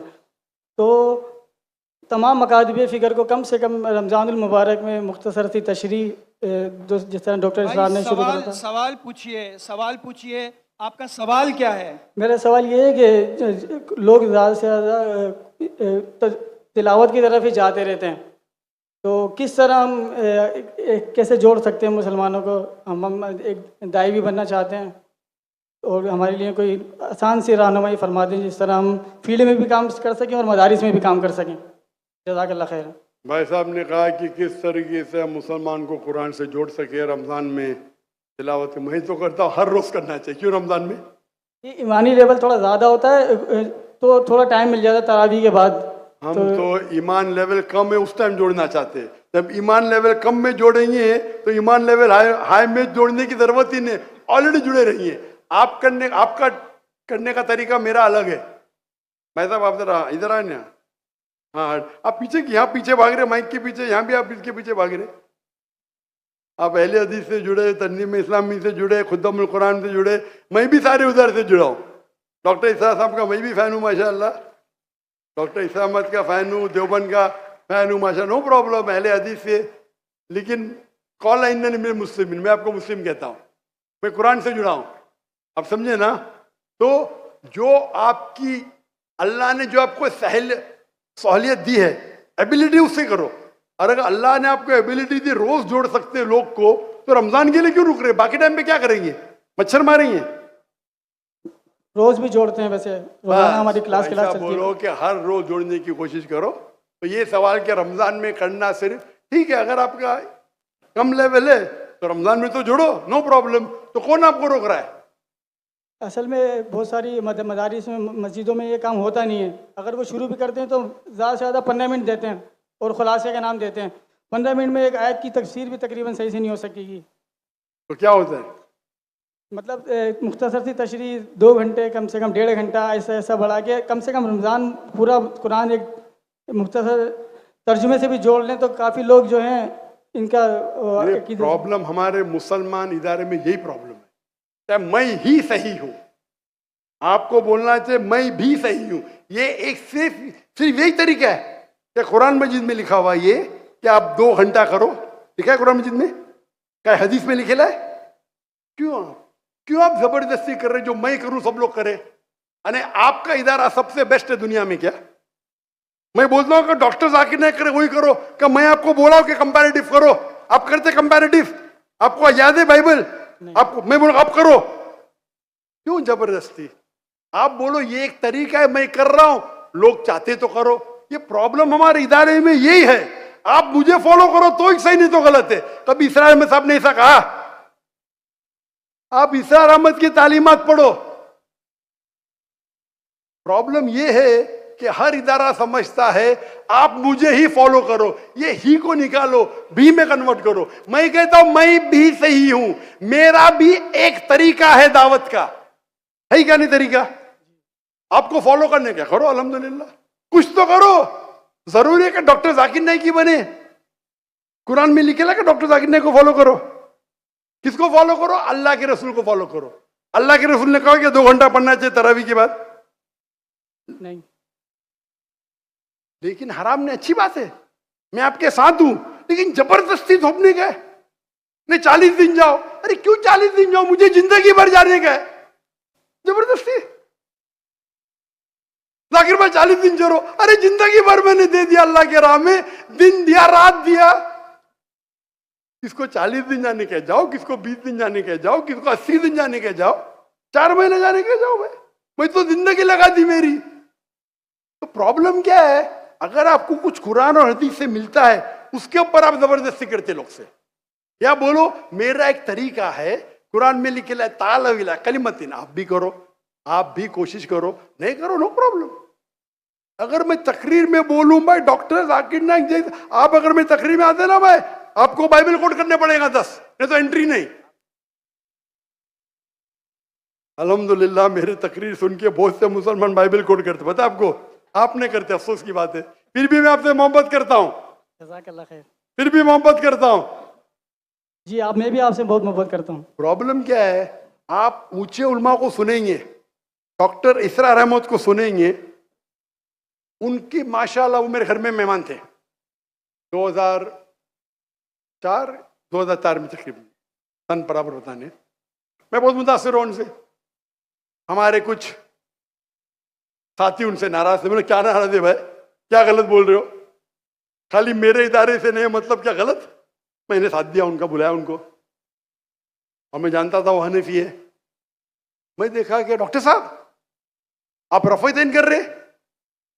बोला हाँ बेटा, मेरे वालिदैन हनफी थे, हनीफी फॉलो करता हूँ, इस पे रिसर्च किया, मैं रफ़ीदैन कर रहा हूँ, अल्हम्दुलिल्लाह।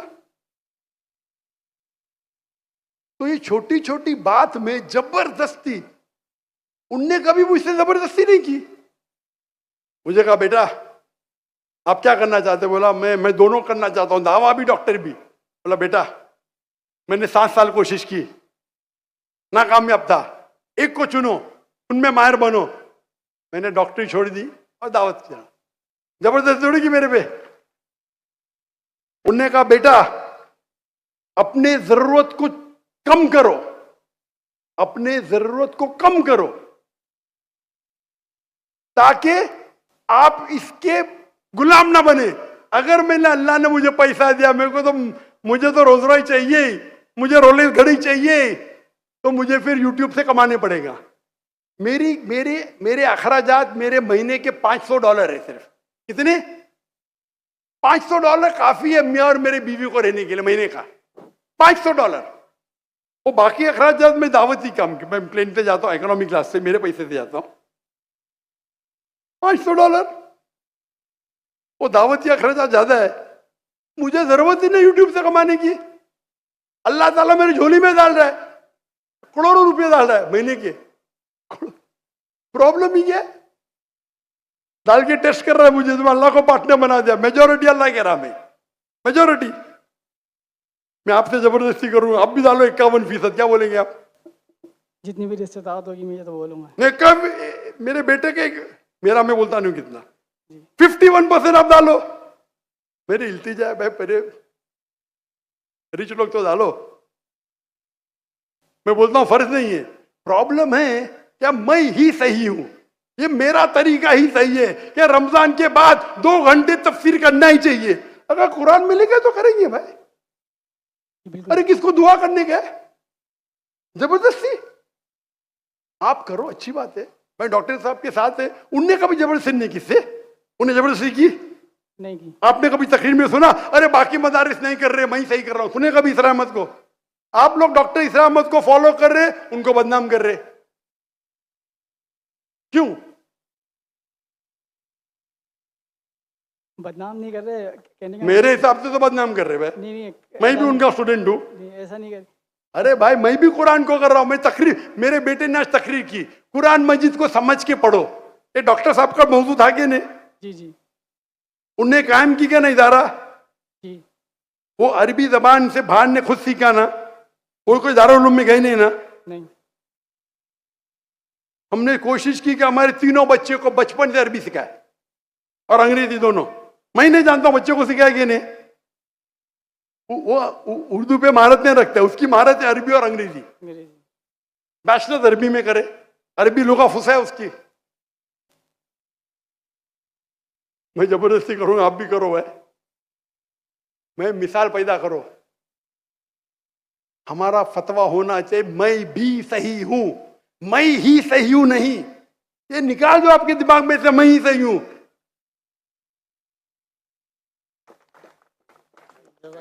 जज़ाकल्लाह खैरन सर। हमारा जिंदगी का मकसद होना चाहिए अल्लाह के रसूल, इदारे की तरफ नहीं। मैं मेरे आपको कौल इन्ननी मुस्लिम, आपने बोले मैं अहले हदीस से हूं, मैं इसरा अहमद को मैं भी इस्लाम जानता हूं, मैं भी अहले हदीस से हूं, मैं देवबंद से हूं, हम लोग बरी भी ना कोई मानते, मैं सबका हूं माशाअल्लाह। लकब से मुसलमान हूं, मोहब्बत सबसे करता हूं, सारे उल्मा से मोहब्बत करता हूं। अगर अल्लाह और अल्लाह के रसूल के राह में देते इख्तिलाफ भी होगा फिर भी मोहब्बत करता हूं। फिर कुरान की आयत है मैं ही से यूं ऐसा ही करो, क्यों ऐसा?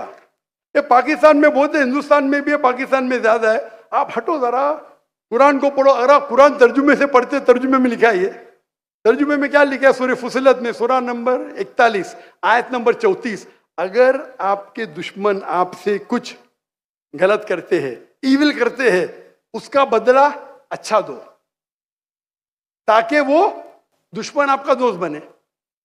बराबर कि नहीं? आपके कितने दुश्मन आपके दोस्त बन गए? आपके दुश्मन ही नहीं है, बराबर ना? नहीं है, काफी दुश्मन है। इंशाअल्लाह अल्लाह से दुआ करते हम सबको हिदायत दे और हम अल्लाह की किताब पे अमल करें, अल्लाह के रसूल की हदीस पे अमल करें और इंशाअल्लाह अल्लाह हम सबको इंशाअल्लाह जन्नत में उठाए। आखिर दावाना अल्हम्दुलिल्लाह रब्बिल आलमीन। जाते जाते आखिरी नारा पाकिस्तान